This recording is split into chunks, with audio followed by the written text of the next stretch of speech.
प्यास के कारण मेरा गला शुष्क हो रहा है प्रभु, कृपा कीजिए प्रभु। हे देवेंद्र, महातपस्वी महर्षि उत्तंक को, जो मरुभूमि में कठोर तपस्या कर रहे हैं, उन्हें प्यास लगी है, उनका गला शुष्क हो गया है। मैंने उन्हें वर दिया है कि जब भी वो पानी की इच्छा करेंगे, उन्हें पानी तत्काल प्राप्त होगा। हे विश्वनायक, हे दया सागर, आपकी आज्ञा हो तो मैं इसी समय वरुण देव को आदेश देकर मरुभूमि में पानी की वर्षा करवाता हूँ। महर्षि उत्तंक को मैं पृथ्वी लोक वासियों के लिए प्रेरणा का स्रोत बनाना चाहता हूँ। इसलिए मैं महर्षि उत्तंक को पानी के बदले अमृत पिलाकर उनका मान करना चाहता हूँ। मैं जानता हूँ देवेंद्र कि मनुष्य को अमृत पिलाना उचित नहीं है, परंतु महर्षि उत्तंक कोई सामान्य मनुष्य नहीं है। फिर भी वो अमृत का वरदान पाने, अमर हो जाने के योग्य हैं या नहीं, इसकी परीक्षा तुम अपने आप ले सकते हो। ठीक है प्रभु। लीजिए महर्षि, पानी पीकर अपनी प्यास बुझाइए और जल का निर्माण करने वाले ईश्वर का धन्यवाद कीजिए। नहीं, मैं तुम्हारे हाथों से पानी तो क्या, अमृत भी नहीं पी सकता। आप पानी नहीं पिएंगे? नहीं। क्यों? क्योंकि तुम चांडाल हो, चांडाल। तुम्हारे हाथ का पानी नहीं चाहिए, नहीं चाहिए मुझे। तुम जैसे चांडाल के हाथों से पानी पीने से तो अच्छा है कि मैं प्यासा ही मर जाऊं। हे चांडाल, चले जा मेरे सामने से, चले जा।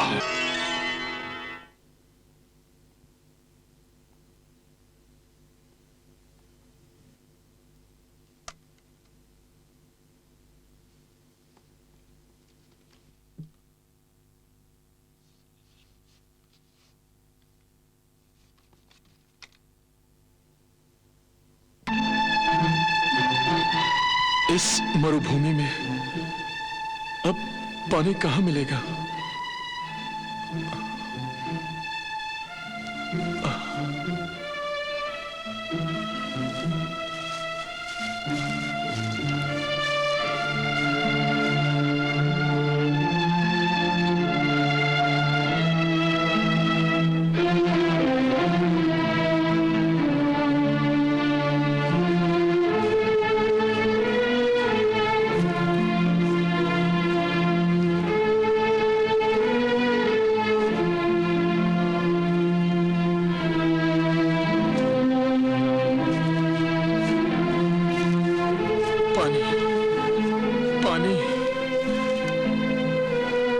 प्रभु, यह आपकी कैसी लीला है प्रभु। आप ही ने तो मुझे वरदान दिया था कि जब भी मुझे जल ग्रहण करने की इच्छा होगी, मुझे इस मरुभूमि में तत्काल जल प्राप्त होगा। परंतु यहां तो जल की एक बूंद भी दिखाई नहीं दे रही है प्रभु। प्यास के कारण मेरा गला शुष्क हो रहा है प्रभु। कृपा कीजिए प्रभु, मुझ पर कृपा कीजिए प्रभु, कृपा कीजिए प्रभु। सारथी, रथ रोको।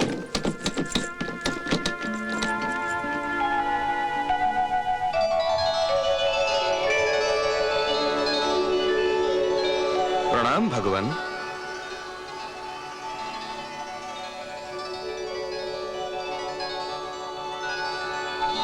आज्ञा कीजिए प्रभु। हे देवेंद्र, महातपस्वी महर्षि उत्तंक को, जो मरुभूमि में कठोर तपस्या कर रहे हैं, उन्हें प्यास लगी है, उनका गला शुष्क हो गया है। मैंने उन्हें वर दिया है कि जब भी वो पानी की इच्छा करेंगे, उन्हें पानी तत्काल प्राप्त होगा। हे विश्वनायक, हे दया सागर, आपकी आज्ञा हो तो मैं इसी समय वरुण देव को आदेश देकर मरुभूमि में पानी की वर्षा करवाता हूँ। देवेंद्र, महर्षि उत्तंक महात्मा हैं, लोक कल्याण के लिए तपस्या कर रहे हैं। उन्होंने जो वरदान मुझसे मांगा है, उसमें भी उन्होंने प्रजा का कल्याण ही देखा है। स्वार्थी मनुष्यों से भरे इस पृथ्वी लोक पर निस्वार्थ की प्रतिमा महर्षि उत्तंग को मैं पृथ्वी लोक वासियों के लिए प्रेरणा का स्रोत बनाना चाहता हूं। इसलिए मैं महर्षि उत्तंग को पानी के बदले अमृत पिलाकर उनका मान करना चाहता हूं। इसी कारण मैंने तुम्हें बुला लिया है। देवेंद्र, तुम स्वयं जाकर भृगुनंदन उत्तंक को अमृत प्रदान करो।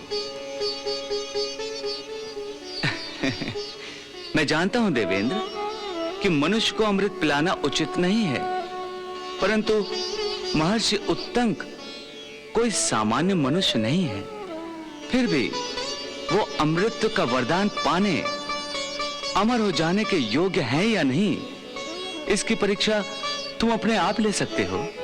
ठीक है प्रभु, यदि भृगुनंदन महात्मा उत्तंग को अमृत देना आवश्यक है तो मैं इसी समय जाकर चांडाल का रूप धारण करके उनसे मिलता हूं और उन्हें अमृत प्रदान करता हूं। आज्ञा दीजिए प्रभु।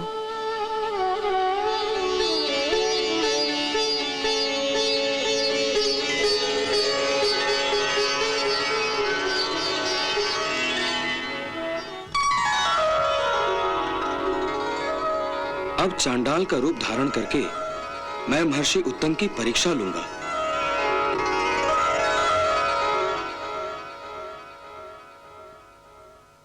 हे प्रभु, हे द्वारिकाधीश, आप ही ने तो कहा था कि जब मुझे प्यास लगेगी तो इस मरुभूमि में जल मिलेगा, परंतु अब तक यहां कहीं जल दिखाई नहीं दे रहा है। कृपा करें प्रभु, अपने वरदान की लाज रखें। प्रभु, प्रभु! प्रणाम महर्षि।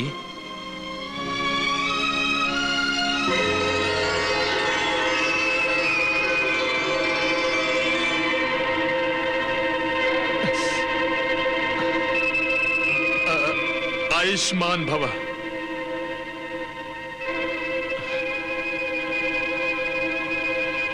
मैं आपके दर्शन से धन्य हो गया महर्षि, धन्य हो गया।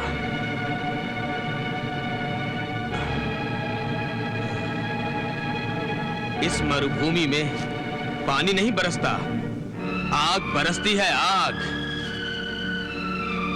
बार बार प्यास लगती है, इसलिए मैं अपने साथ पानी अवश्य रखता हूं।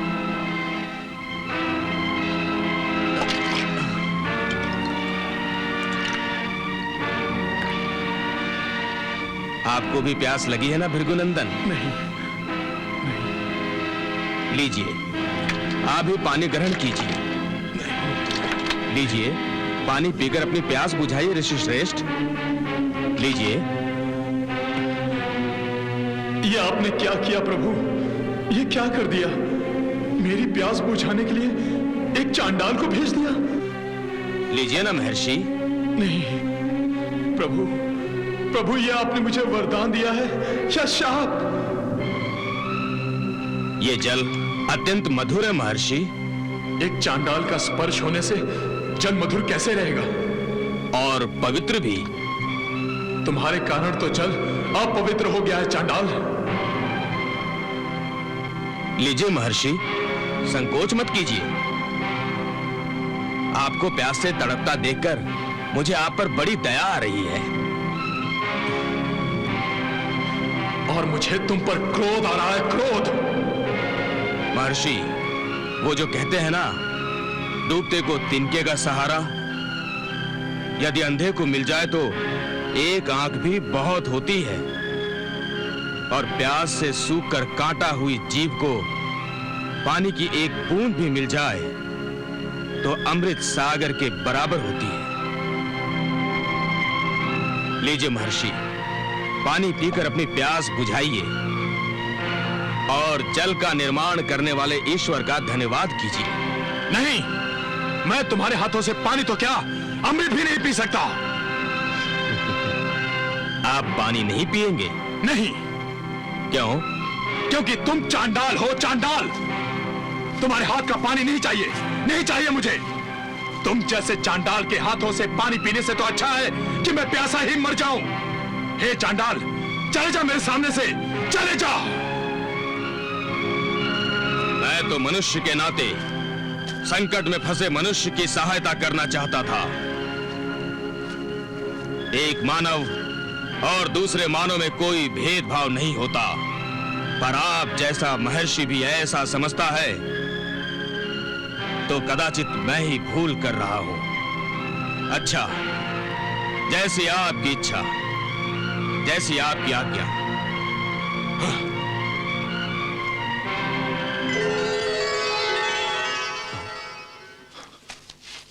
अरे ये क्या? वो चांडाल कहां लुप्त हो गया? ये कैसे हो गया? क्या वो मेरी आंखों का धोखा था? नहीं, वो धोखा नहीं था। तो फिर वो था कौन? साधारण मनुष्य तो अचानक न सामने आते हैं न ये तुरंत लुप्त हो जाते हैं। मैंने उसके हाथों से पानी पीने से मना करके कहीं कोई भूल तो नहीं की? कहीं ऐसा तो नहीं कि प्रभु ने मेरी परीक्षा लेने के लिए चांडाल के रूप में किसी देवता को भेजा था?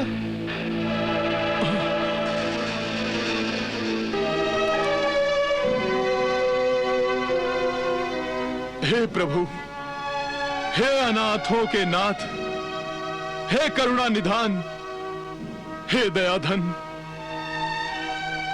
मैं मनुष्य गलतियों का पुतला हूं। इतनी तपस्या करने के बाद भी मेरे मन में ऊंच नीच का भेदभाव नहीं मिटा, तो फिर मेरी तपस्या किस काम की? इस प्रकार तो मेरी जीवन संपत्ति ही नष्ट हो गई। प्रभु, मैंने एक मानव और दूसरे मानव में भेदभाव करके ईश्वर का अपमान किया है। एक ऋषि के हाथों ईश्वर का अपमान हो जाए तो उसे जीवित रहने का अधिकार नहीं रहता, बिल्कुल नहीं रहता।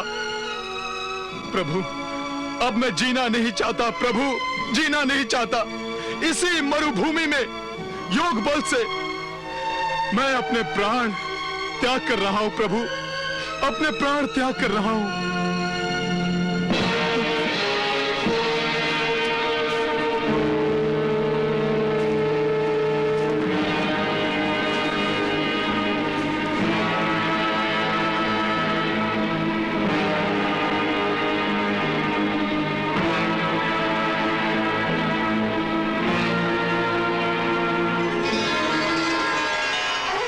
रुक जाइए भृगुनंदन।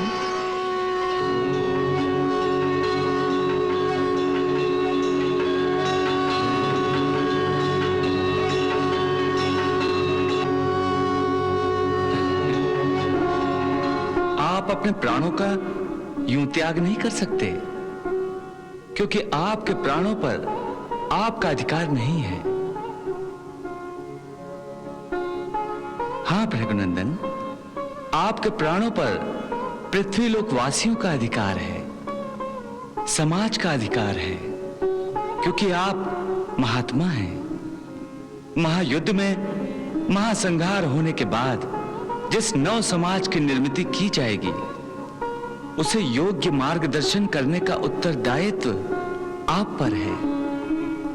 पांडवों के जो वंशज पांडवों के बाद राज्य शासन का रथ चलाएंगे, उन्हें धर्म का ज्ञान देना और धर्म मार्ग का दर्शन कराना आप ही का उत्तरदायित्व है। हे महात्मन, आपका कार्य अब तक पूरा नहीं हुआ है, फिर आप अपने प्राणों का त्याग कैसे कर सकते हैं, जिस पर आपका कोई अधिकार ही नहीं है? प्रभु, आप मुझे महात्मा कहकर अपने इस तुच्छ भक्त का गौरव बढ़ा रहे हैं। न तो मैं आपके इस गौरव का अधिकारी हूं और न ही मैं महात्मा हूं। प्रभु, यदि मैं महात्मा होता तो आपकी प्रभुता जान लेता, और जो एक मानव और दूसरे मानव के बीच भेदभाव नहीं रखती। मैं ये कभी नहीं भूलता कि आप ही ने श्री रामावतार में शबरी के जूठे बेर खाए थे। यदि मैं सचमुच महात्मा होता तो आपने मेरी इच्छा पूर्ति के लिए जो जल चांडाल के द्वारा भेजा था उसे कभी न ठुकराता। मुझे अपनी इस भूल का दंड अवश्य मिलना चाहिए, अवश्य मिलना चाहिए प्रभु। हे महर्षि, आपने जिसे पानी समझा था वो पानी नहीं, अमृत था। अमृत था? हाँ द्विजश्रेष्ठ, अमृत। अर्थात मुझे मेरे किए का दंड मिल गया। मेरे अज्ञान ने मुझे ईश्वर के प्रदान किए हुए अमृत से वंचित रख दिया प्रभु, अमृत से वंचित रख दिया। आप तो जानते हैं मनुष्य को अमृत तो कभी प्रदान नहीं किया जाता। फिर भी आपकी योग्यता जानकर मैंने आपको अमृत तो प्रदान करना चाहा था, क्योंकि आप जैसा महान तपस्वी, महाज्ञानी और धर्मात्मा की तो इस संसार को सदा ही आवश्यकता रहेगी। इसलिए आपने पानी मांगा था और मैंने अमृत भेजा था। मेरा दुर्भाग्य प्रभु, मेरा दुर्भाग्य कि मैंने प्रभु की कृपा को अनजाने में ठुकरा दिया। हे महात्मन, मैंने जो अर्जुन से कहा था वही आपसे कह रहा हूं। क्रोधात् भवति सम्मोहा, सम्मोहात् स्मृति विभ्रम, स्मृति भंशात् बुद्धिनाशो, बुद्धिनाशात् प्रणश्यति। अर्थात क्रोध से अत्यंत मूढ़ भाव उत्पन्न हो जाते हैं। मूढ़ भाव से स्मृति भ्रम हो जाता है। स्मृति भ्रम हो जाने से बुद्धि अर्थात शक्ति का नाश हो जाता है, और जिस व्यक्ति की बुद्धि का नाश हो जाता है वो मनुष्य अपने स्तर से गिर जाता है। हे करुणा निधान, आपके दिव्य दर्शन से मेरे मन की प्यास बुझ गई है प्रभु। अब ये उतंक क्रोध को अपने आप पर कभी विजय पाने नहीं देगा प्रभु, कभी विजय पाने नहीं देगा। हे भार्गव, मैंने आपको जो जल प्राप्ति का वरदान दिया है उसका लाभ आप सदा ही उठाते रहेंगे। जब भी आपको प्यास लगेगी और आपके पास पानी नहीं होगा तो इस मरु प्रदेश में घनेरे बादल प्रकट होंगे जो आपको जल प्रदान करेंगे। ये मेघ बादल उत्तंक मेघ के नाम से विख्यात होंगे।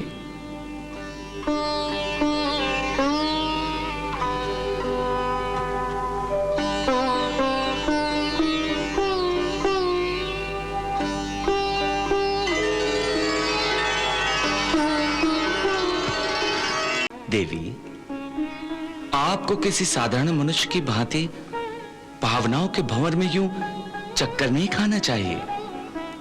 भावना मनुष्य का आभूषण है, देवी देवताओं को शोभा नहीं देता। मैं पांचाली द्रौपदी का मोहित हो जाना, विकारों से ग्रस्त हो जाना तो समझ सकता हूं, परंतु आपका नहीं। कदाचित आप भूल गई हैं कि आप स्वयं कौन हैं। देवी, भावना से कर्तव्य श्रेष्ठ है, धर्म श्रेष्ठ है। तनिक सोचिए, यदि मैं भी आपकी भांति विकारों के अधीन होकर अपना कर्तव्य, अपना धर्म सब कुछ भूल गया होता तो क्या होता देवी? अनर्थ, महाभयंकर अनर्थ हो जाता। देवी, अब मेरा अवतार कार्य पूर्ण होने को आया है। पृथ्वी से विदा लेने का समय अब शीघ्र ही आ जाएगा, और आप मुझ पर अब भी रुष्ट हैं? नहीं प्रभु, मुझसे भूल हो गई। मुझे क्षमा कर दीजिए प्रभु। असुरेश्वर वज्रनाभ की जय, असुरेश्वर वज्रनाभ की जय, असुरेश्वर वज्रनाभ की जय, असुरेश्वर वज्रनाभ की जय। मेरे शूर सेनानियों और वीर सैनिकों, आपके बाहुबल और शौर्य पर आज तक मैंने अपने शत्रुओं को अपने सामने नाक रगड़ने पर विवश किया है। हमारी सेना के घोड़ों की टापों को सुनकर शत्रु भागते दिखाई देते हैं। मेरे नाम से वास्तव में आपकी धाक बैठी है। शत्रुओं के हृदय में आपका भय और मुंह में मेरी जय जयकार होती है। असुरेश्वर वज्रनाभ की जय। मेरे शूर वीरों, सत्य यही है कि शत्रु के लिए आप ही जीवन दाता है और आप ही मृत्यु दाता है। फिर आप उस ग्वाले कृष्ण के लिए क्या बनना चाहेंगे? जीवन दाता या मृत्यु दाता? मृत्यु दाता, मृत्यु दाता। आप जैसे बलवान और शौर्यशाली वीर जब किसी धरती पर कदम रखते हैं तो आपकी हो जाती है, और जब आप द्वारिका में कदम रखेंगे तो आप जानते हैं तब क्या होगा? हाँ असुरेश्वर, द्वारिका हमारी हो जाएगी, द्वारिका हमारी हो जाएगी। हम द्वारिका को अपने कदमों तले रौंद डालेंगे, हम द्वारिका को अपने कदमों तले रौंद डालेंगे। शाबाश मेरे वीरों, शाबाश। अपने इस जोश को यूं ही बनाए रखो। मुझे विश्वास हो गया है कि मैंने द्वारिका जीत ली है। मुझे यूं लगता है कि मैंने ग्वाले कृष्ण पर विजय प्राप्त कर ली है, विजय प्राप्त कर ली है। असुरेश्वर की जय, असुरेश्वर की जय, असुरेश्वर। असुरेश्वर, हमारी तलवारें यादवों के रक्त से स्नान करने के लिए व्याकुल हो रही हैं। आप हमें केवल आदेश दें तो हम द्वारिका में केवल खून की नदियां बहा देंगे। आप सबके भरोसे ही तो मैं द्वारिका पर आक्रमण करने जा रहा हूं। मैं जानता हूं सेनानियों, आपकी तलवार का प्रहार सहन करने की क्षमता किसी भी शत्रु में नहीं है। फिर वो कृष्ण, वो बंशीधर आपकी तलवार का प्रहार कैसे सह सकेगा? बांसुरी बजाने वाला कभी कोई युद्ध जीत पाया है भला?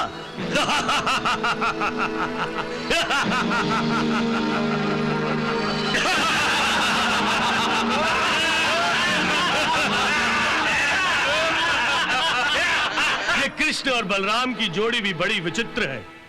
एक का शस्त्र बांसुरी है, दूसरे का हल। ये दोनों आपसे कैसे सामना कर पाएंगे?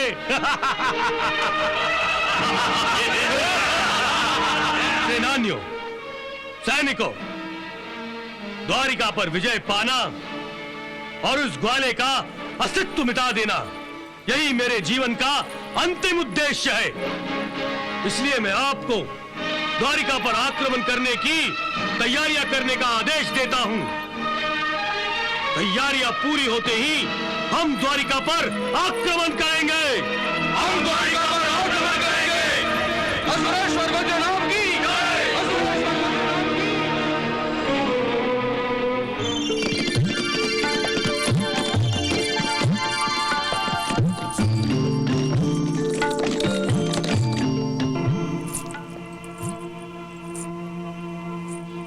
प्रभु द्वारिका में नहीं है तो ऐसा लग रहा है जैसे यमराज ने द्वारिका और द्वारिका वासियों के प्राण ही शरीर से खींच लिए हों। कितने दिन हुए मुरली मनोहर की बांसुरी से मनभावन सुर ही नहीं सुने।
देवी रुक्मिणी, आज याद आई है आपको मेरी? आपकी याद तो मुझे सदा ही आती थी। यदि याद आती थी तो इतने दिनों आप मुझसे दूर क्यों रहे? आपके बिना मेरे लिए हर पल एक युग के बराबर था। अब आपके दर्शन हो गए, ऐसा लगता है मानो बेजान शरीर में जान आ गई हो। ये क्या प्रभु, मेरी ये दशा देखकर आपको दया नहीं, हंसी आ रही है? देवी, आपको किसी साधारण मनुष्य की भांति भावनाओं के भंवर में यूं चक्कर नहीं खाना चाहिए। भावना मनुष्य का आभूषण है, देवी देवताओं को शोभा नहीं देता। मैं पांचाली द्रौपदी का मोहित हो जाना, विकारों से ग्रस्त हो जाना तो समझ सकता हूं, परंतु आपका नहीं। कदाचित आप भूल गई हैं कि आप स्वयं कौन हैं। देवी, भावना से कर्तव्य श्रेष्ठ है, धर्म श्रेष्ठ है। तनिक सोचिए, यदि मैं भी आपकी भांति विकारों के अधीन होकर अपना कर्तव्य, अपना धर्म सब कुछ भूल गया होता तो क्या होता देवी? अनर्थ, महाभयंकर अनर्थ हो जाता। इस सृष्टि पर अन्याय, असत्य, अनीति और अत्याचार, इनका साम्राज्य स्थापित हो जाता। देवी, सुख और ऐश्वर्य की लालसा के कारण धर्म, अर्थ, काम और मोक्ष, जीवन के इन 4 पुरुषार्थों की परिभाषा ही बदल जाती। अर्थ और काम, इनके भ्रष्ट संगम के कारण प्राप्त होने वाले वैभव, ऐश्वर्य, यही मोक्ष है और उसके लिए किया गया आचरण यही धर्म है, ऐसा माना जाता था।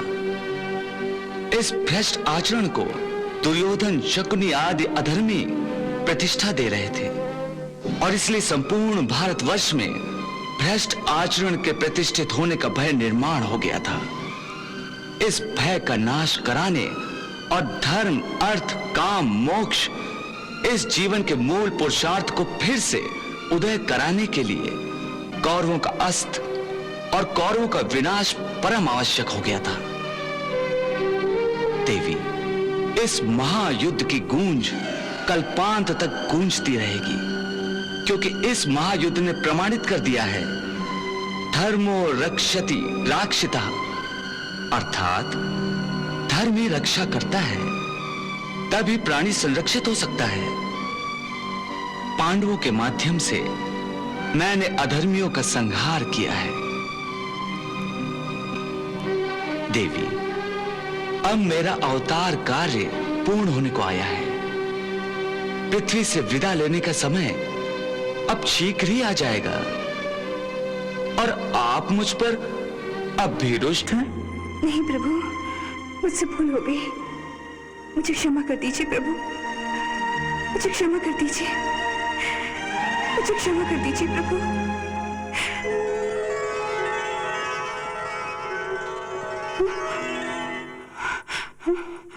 प्रभु, कहाँ हैं आप? कहाँ चले गए प्रभु?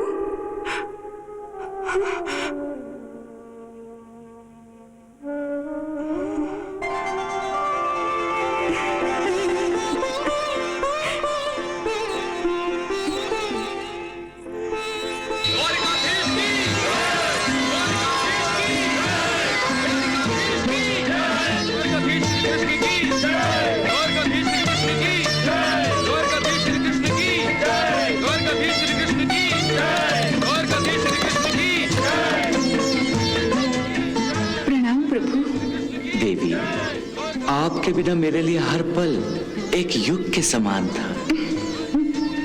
आपके दर्शन हुए हैं तो ऐसा लग रहा है कि बेजान शरीर में जान आ गई हो। ऐसा मत कहिए प्रभु, ऐसा मत कहिए, मुझे अधिक लज्जित न कीजिए।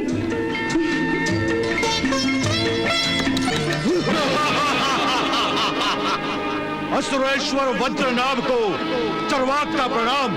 चरवाक, मेरे मित्र, कहां थे तुम? मैं द्वारिका में था असुरेश्वर। द्वारिका में? क्या कृष्ण का स्वागत करने गए थे? कृष्ण का स्वागत तो मैं अपने ढंग से करूंगा, परंतु इस समय उसका द्वारिका में शानदार स्वागत हो रहा है। यदि आप आज्ञा दें तो मैं इस स्वागत समारोह को शोक समारोह में बदल दूं। वो कैसे? कृष्ण का स्वागत करने वाली भीड़ का मैं भी एक अंश बन जाऊंगा और उसी भीड़ का लाभ उठाकर मैं अपनी माया से, अपने बल के प्रयोग से कृष्ण की ही नगरी में कृष्ण का वध कर दूंगा। और फिर हम अवाक और हतबल द्वारिका पर आक्रमण करके द्वारिका को शमशान भूमि बना देंगे। वाह चरवाक वाह, तुम्हारी इस कुटिल योजना को हमारा आशीर्वाद है। जाओ और कृष्ण का वध करके इस शुभ समाचार को हमें सुनाने तत्काल लौट आओ। जाओ। जो आज्ञा सुरेश्वर।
प्रजा का भेष बदले हुए उस असुर को देख रहे हैं ना आप? इसमें विचलित होने की क्या बात है देवी?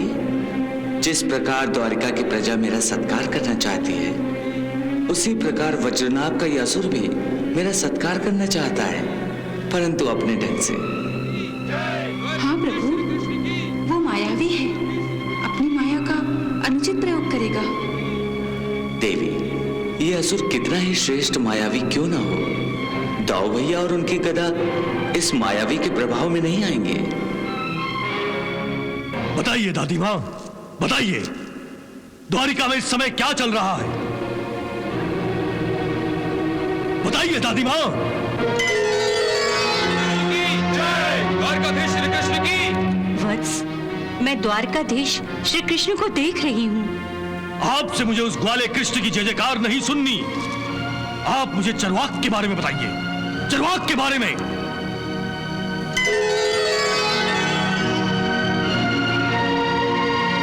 क्या कर रहा है वो? तुम्हारा चरवाक वासुदेव श्री कृष्ण पर फूलों की वर्षा कर रहा है। फूलों की वर्षा? यह कैसे हो सकता है दादी माँ? चरवाक मुझसे द्रोह नहीं कर सकता। आप ठीक तरह देखिए। मैंने ठीक ही कहा है वत्स। श्री कृष्ण की जय। द्वारकाधीश श्री कृष्ण की जय। द्वारकाधीश श्री कृष्ण की जय। द्वारकाधीश श्री कृष्ण की जय। द्वारकाधीश श्री कृष्ण की जय।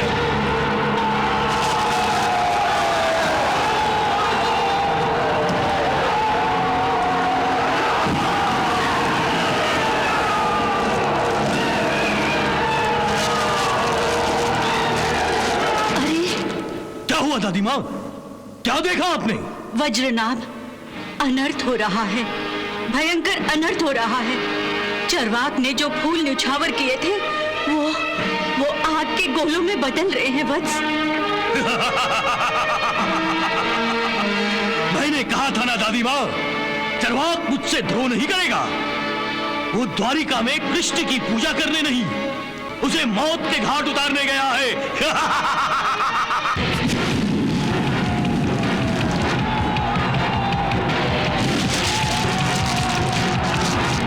पानी वर्षा? दाताश्री, याग अवश्य किसी दुश्मन की लगाई हुई लगती है। लगता है कोई मायावी घुस आया है जो द्वारिका में माया का खेल खेल रहा है। याग का खेल उसे बहुत महंगा पड़ेगा। वो नहीं जानता कि वो अपने ही हाथों अपनी ही चिता जला रहा है।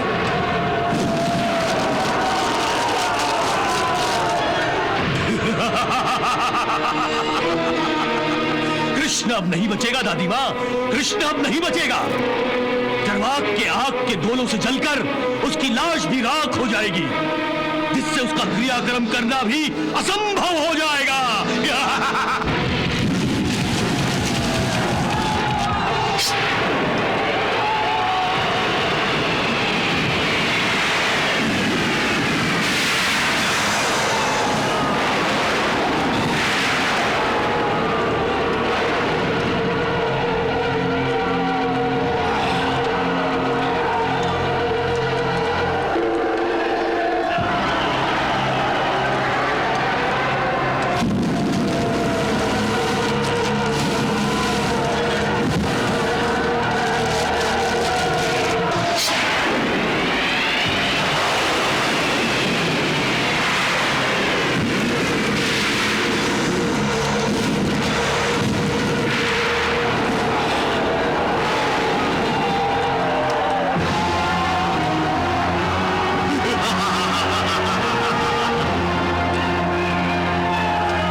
वत्स वज्रनाभ, चरवाक की मृत्यु बलराम का रूप लेकर आई है।